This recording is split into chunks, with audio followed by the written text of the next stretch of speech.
Russia halts Ukraine Black Sea grain exports.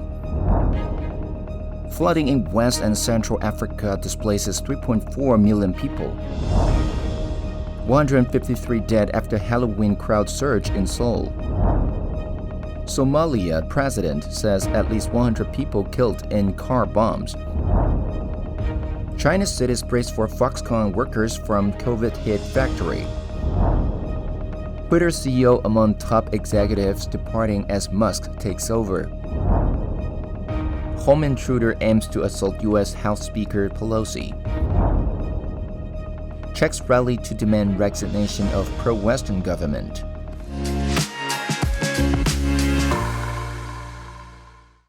Hello, I'm Vicky. Thank you for joining us on FUNDAY News. It's Monday, October 31st, and here are your top stories. Last Saturday, Russia suspended participation in a UN-brokered Black Sea grain deal after what it said was a major Ukrainian drone attack on its fleet in Crimea. Russia's move threatened to exacerbate the global food crisis and send prices soaring again. Russian Agriculture Minister Dmitry Patrushev said Russia was ready to supply up to 500,000 tons of grain to poor countries in the next 4 months for free.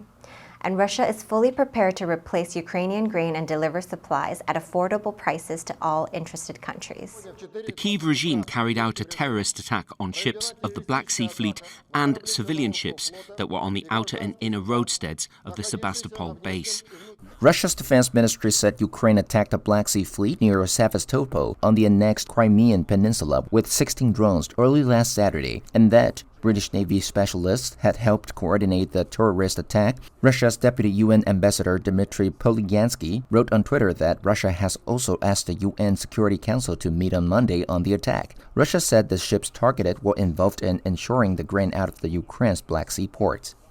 The UN's refugee agency said last Friday that destruction from flooding has displaced more than 3.4 million people in West and Central Africa.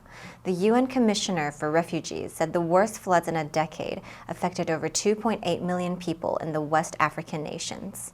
The government in Chad, where floodwaters affected more than 1 million people, has declared a state of emergency. Floods also have killed hundreds of people and displaced thousands in Niger, Mali, and Burkina Faso. Nigeria is facing the worst floods in a decade. Hundreds of lives have been lost. Over 1.3 million people have been displaced. The UN's refugee agency spokesperson Olga Serrato said the link between climate shocks and displacement is clear and growing. She noted that the climate crisis is happening now, destroying livelihoods, disrupting food security, aggravating conflicts over scarce resources, and driving displacement. At least 153 people were killed and 150 more were injured as they were crushed by a large crowd pushing forward on a narrow street during Halloween festivities in the capital of Seoul, South Korea. The chief of Seoul's Yongsan Fire Department said the death toll could rise and that an unspecified number of the injured were in critical condition following the stampede in the leisure district of Itaewon last Saturday night. Local media said around 100,000 people flocked to Itaewon streets for the Halloween festivities. Dozens of people have been killed and more than 150 injured in Seoul after a stampede broke out during Halloween festivities. Officials say people were crushed to death after a large crowd began pushing forward in a narrow alley near the Hamilton Hotel, a major party spot in Seoul. More than 800 emergency workers and police officers from around the nation, including all available personnel in Seoul, were deployed to the streets to treat the injured. Some local media reports earlier said that the crush happened after a large number of people rushed to an Itaewon bar after hearing that an unidentified celebrity had shown up there. Early on Sunday, Somalia's president said at least 100 people were killed and 300 injured in 2 car bombs that exploded outside the education ministry in Somalia's capital, Mogadishu, last Saturday. The attack was the deadliest since a truck bomb at the same intersection killed more than 500 people in October 2017. The Al-Qaeda-linked Islamist group Al-Shabaab claimed responsibility, saying the ministry was at the center of a war on mines that teaches Somali children using a Christian-based syllabus. The first blast hit the education ministry compound. Several minutes later came the second explosion, just as ambulances started to arrive. Al-Shabaab, which is seeking to topple the government and establish its own rule based on an extreme interpretation of Islamic law, frequently stages attacks in Mogadishu and elsewhere. The media reported that the first of the explosions hit the education ministry near a busy intersection in Mogadishu. The second occurred as ambulances arrived and people gathered to help the victims. President Mohammed said some of the wounded were in critical condition and the death toll could rise. Today lunch. Today is Tuesday. Commercial. Traveler 是旅行者。 I have to wait for click. So he or she is at the Columbia Towers Hotel gift store. 所以他在这个饭店的礼品店，然后他要买东西。Okay, so let's take this chance and listen to the. 学习让生活充满乐趣。FUNDAY 英语。Reuters reported that cities in central China hastily drew up plans to isolate migrant workers fleeing to their hometowns from a vast assembly facility of iPhone maker Foxconn in COVID-hit Zhengzhou, fearing that the workers would trigger coronavirus outbreaks.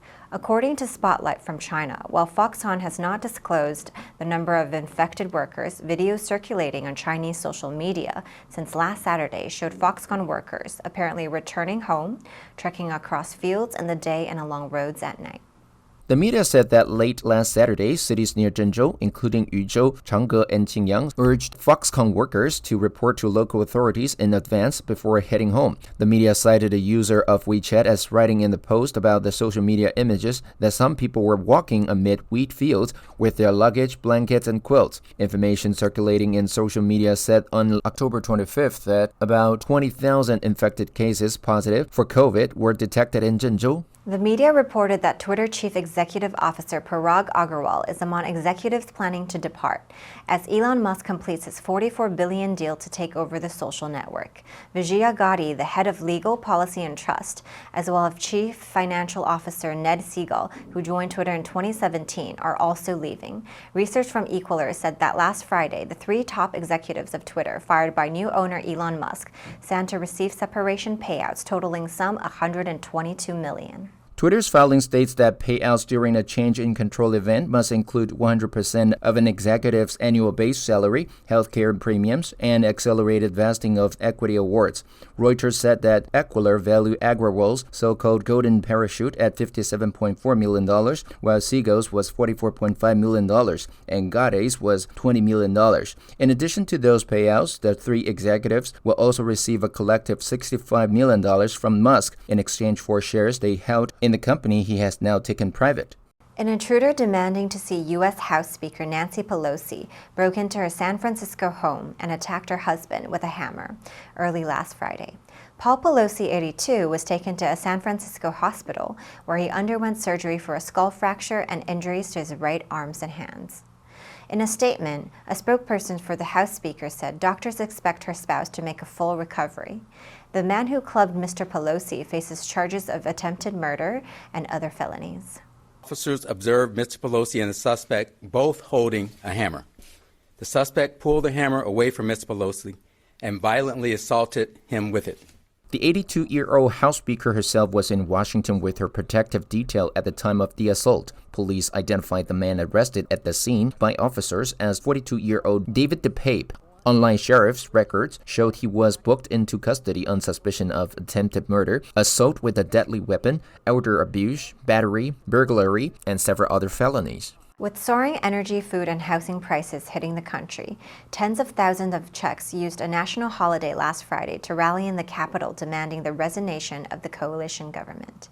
Held under the slogan, "The Czech Republic First," a reference to the former U.S. President Donald Trump's nationalist platform, the protests united the far right with the far left and various fringe groups. Its organizers are known for pro-Russian views and opposition to COVID-19 vaccines. The protesters have repeatedly condemned the government for its support of Ukraine and the EU's sanctions against Russia and opposes Czech membership in the EU, NATO, the United Nations, and the World Health Organization.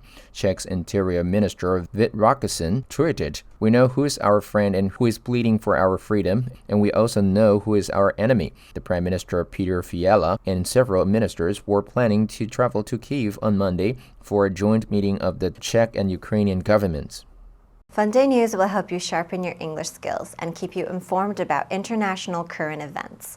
If you want to know more about our other programs and keep learning about the world's most important topics in English, please click the link in the description below to join FUNDAY for free. I'm Vicky, your host. I'll see you next time.